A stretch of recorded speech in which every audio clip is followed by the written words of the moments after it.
Hello everyone, I am Apoorv Sharma, BSc second year.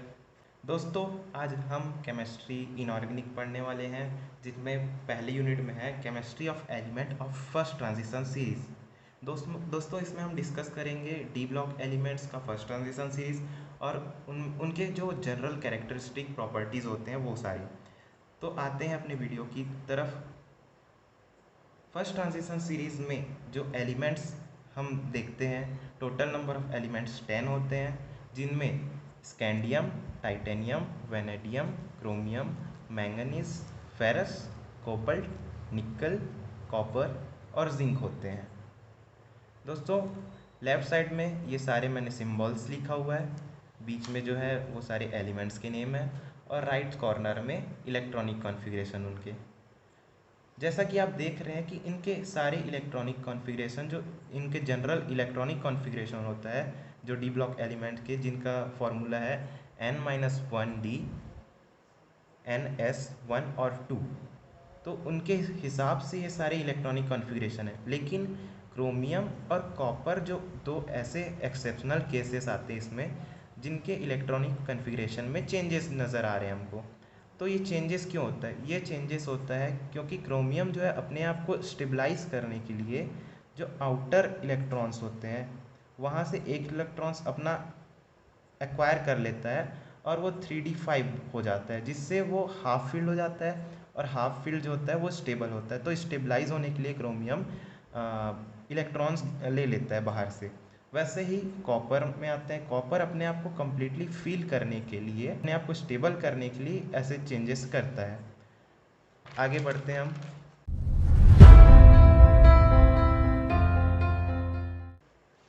Classification D block elements जो है वो 4 series में क्लासिफाइड है। फर्स्ट ट्रांजिशन सीरीज़ हम उन्हें बोलते हैं जिसमें जो इलेक्ट्रॉन्स होते हैं उनकी फीलिंग जो है 3D ऑर्बिटल्स में होती है।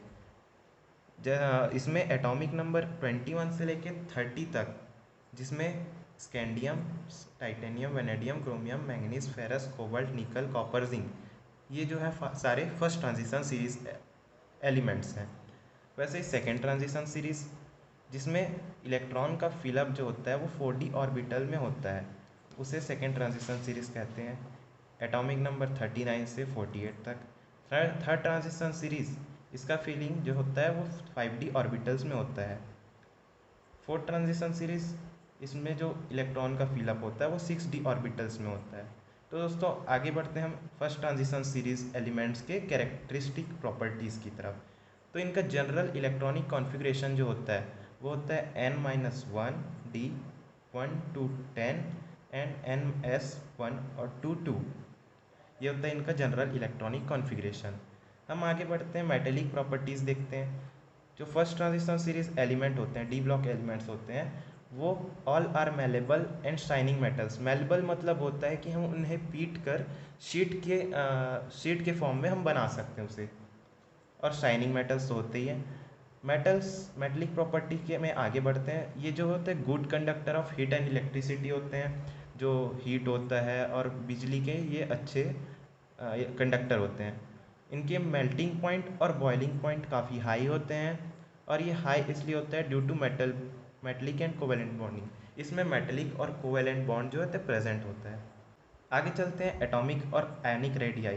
दोस्तों, जब हम पीरियड्स में लेफ़्ट से राइट की तरफ बढ़ते हैं तो एटॉमिक और आयोनिक रेडियाई डिक्रीज़ होता है। मेल्टिंग और बॉइलिंग पॉइंट, अगेन मेल्टिंग और बॉइलिंग पॉइंट हाई होता है as compare to S and P block elements, और जो एलिमेंट्स मिडिल में होते हैं उनका मेल्टिंग पॉइंट और बॉइलिंग पॉइंट दोनों जो कॉर्नर के कंपैरिजन जो हाई होता है। ऑक्सीडेशन स्टेट्स, दोस्तों डी ब्लॉक एलिमेंट जो है आपको पता ही है वेरियस ऑक्सीडेशन स्टेट शो करते हैं, बहुत से ऑक्सीडेशन स्टेट्स शो करते हैं। तो इनमें जो कॉमन ऑक्सीडेशन स्टेट होता है वो +2 और +3 होता है।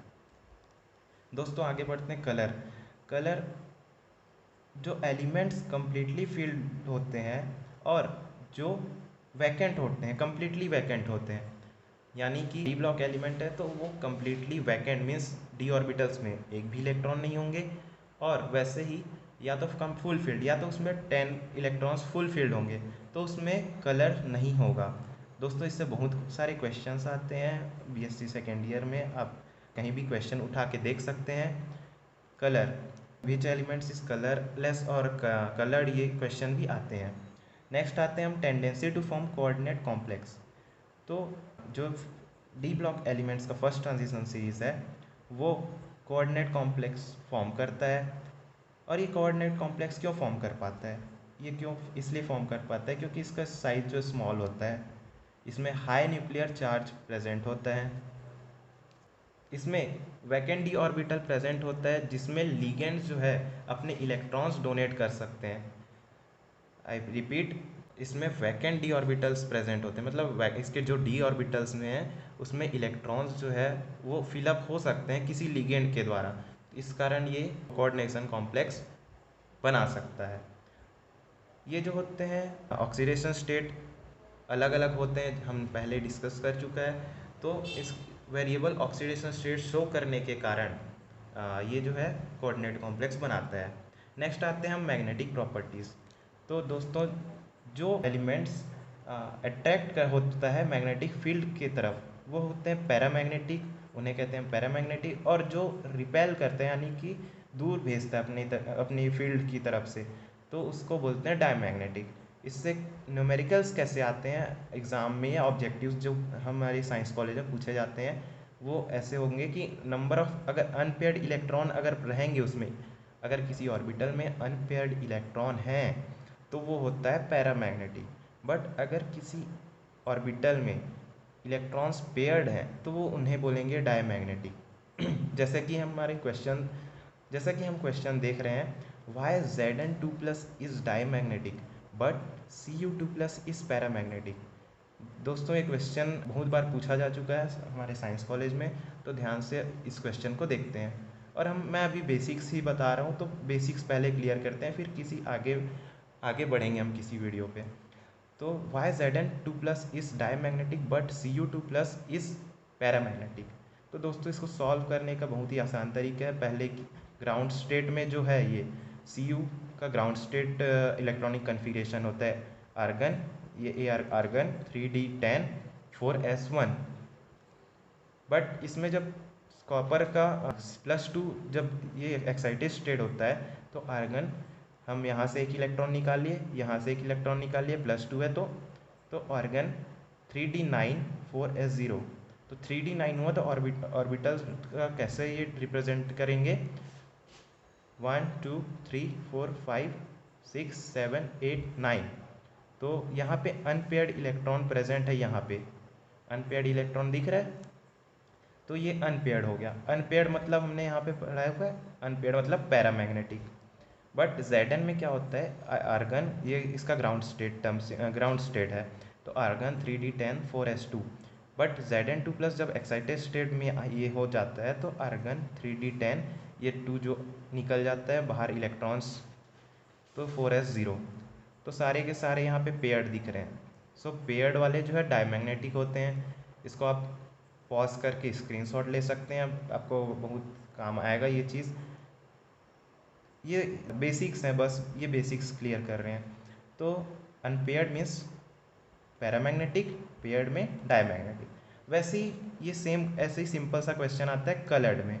तो Mn2+ is coloured but Zn2+ is colourless. तो दोस्तों ये क्वेश्चन भी आया हुआ है, बहुत बार पूछा जाता है कि कलर्ड और कलरलेस कैसे पता करें। तो Mn2+ मीन्स Mn का पहले ग्राउंड स्टेट देखते हैं हम, आर्गन 3d5 4s2। बट जब एक्साइटेड स्टेट में होता है मैंगनीज तो Mn2+ आर्गन 3d5 4s2 में तो 2 इलेक्ट्रॉन 2+ यहाँ से हट गया, तो 3d5 मीन्स सारे अनपेयर्ड में हमने पढ़ा था कि जब कलर वाले में हम टॉपिक में जब देखा था हमने कि जब सारे वैकेंट होते हैं या मतलब वहाँ पे कोई इलेक्ट्रॉन नहीं होगा, 0 इलेक्ट्रॉन्स होंगे, तब वो कलरलेस होता है। या तो सारे के सारे पेयर्ड होंगे, मतलब 10 इलेक्ट्रॉन्स होंगे, तब वो कलरलेस होता है। मीन्स यहाँ पे ये कलरलेस तो होगा नहीं क्योंकि ये सारे अनपेयर्ड हैं। और Zn2+ सारे पेयर्ड है, यहाँ पे से निकाल लिया, तो मैंने यहाँ पे सॉल्व नहीं किया है फिर से। तो Zn2+ का यहाँ से आप देख लीजिए, क्योंकि सारे पेयर्ड हैं तो कलरलेस होगा। तो दोस्तों आखिरी में आपसे एक सवाल भी पूछा जा रहा हूँ मैं, which of the following is not colour, which of the following is not coloured. तो आप इसी तरीके से ये क्वेश्चन भी सॉल्व कर सकते हैं, ये ऑब्जेक्टिव में आता है, 1 मार्क्स का क्वेश्चन है, आप कमेंट में बता सकते हैं इसका आंसर क्या है। Thank you.